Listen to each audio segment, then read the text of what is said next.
पहलगाम हमले के बाद से ओवैसी पाकिस्तान पर लगातार फायर है और जिस तरीके से वो पाकिस्तान के खिलाफ बोल रहे हैं, पाक के आकाओं को चेता रहे हैं, धमका रहे हैं, भारतीयों के दिल में उन्होंने एक जगह बना ली है।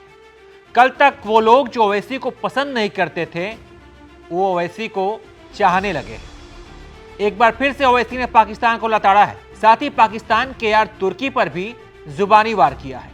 ये तस्वीर देखिए, मंच पर तेलंगाना के सीएम रेवंत रेड्डी समेत कई नेता और मंत्री मौजूद थे। हैदराबाद के सांसद और एआईएमआईएम के अध्यक्ष असदुद्दीन ओवैसी बोलने के लिए खड़े हुए और हैदराबाद से पाकिस्तान पर ऐसी लताड़ लगाई कि इसकी गूंज इस्लामाबाद तक सुनाई दे रही है। जो हमने जवाबी कार्रवाई की थी हमारे पड़ोसी मुल्क के ऊपर, वो सुधरने वाले नहीं है। अब आप दुआ करो, हज को जा रहे, अल्लाह उनकी दुम को सीधा करे, वरना फिर वक्त आएगा उनको और सीधा करना पड़ेगा। इस कार्यक्रम में हज यात्रियों को ले जाने वाली बसों को हरी झंडी भी दिखाई गई। ओवैसी ने हज के लिए जा रहे लोगों को देश की सलामती की दुआ करने के लिए अपील की उनसे।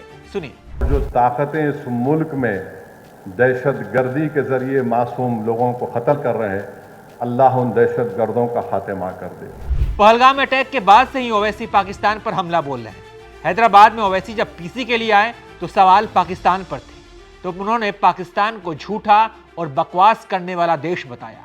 जब तुर्की पर सवाल हुआ तो उनकी टिप्पणी तुर्की को सीख देने वाली थी। सुनिए। जो टर्की का जो है ना, हम लोग ज़्यादा एक्सपोर्ट कर रहे हैं, वहाँ पे इंपोर्ट कम हो रहा। टर्की को समझना है कि जब आप KPP और सीरिया में YPG बोलते, उनके खिलाफ आप बॉम्बिंग करें, आप सीरिया में भी करते थे। अब सीरिया में आप जुलानी आपका आदमी है, जो जुलानी को आप सपोर्ट कर रहे, उसमें 40,000 लोग उनके मारे गए। तो टर्की को समझना चाहिए, जब आप विक्टिम है तो हम भी तो विक्टिम है। सवाल यहाँ पे पाकिस्तान में मुसलमान है, यहाँ मुसलमान कम है। ओवैसी ने साथ ही तुर्की को याद दिलाया कि तुर्की में भारतीय दफ्तरों की भरमार है। व्यापार, पर्यटन समेत पाकिस्तान की मदद करने पर तुर्की को नुकसान उठाना पड़ रहा है। इसके अलावा ओवैसी ने अपनी प्रेस कॉन्फ्रेंस में पाकिस्तान की गीदड़ भभकियों पर जमकर भड़ास भी निकाली। सुनिए उन्होंने क्या कहा। झूठ की बुनियाद पे देश बनाए से हैं वो लोग, तो झूठ ही बोलेंगे ना, बकवास करेंगे, बार बार डराने की कोशिश करेंगे हमारे पास न्यूक्लियर बॉम्ब है, न्यूक्लियर बॉम्ब है।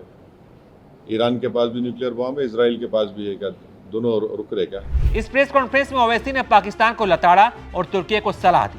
अब देखना है कि तुर्की को ओवैसी की सलाह समझ में आती है या फिर पाकिस्तान को उसकी मदद जारी रहती है। बाकी ओवैसी ने जिस तरीके से बयान दे रहे हैं उस पर आप क्या सोचना, आपकी क्या प्रतिक्रिया है, राय दीजिए इस कमेंट करके और देखते रहिए आप ABP लाइव।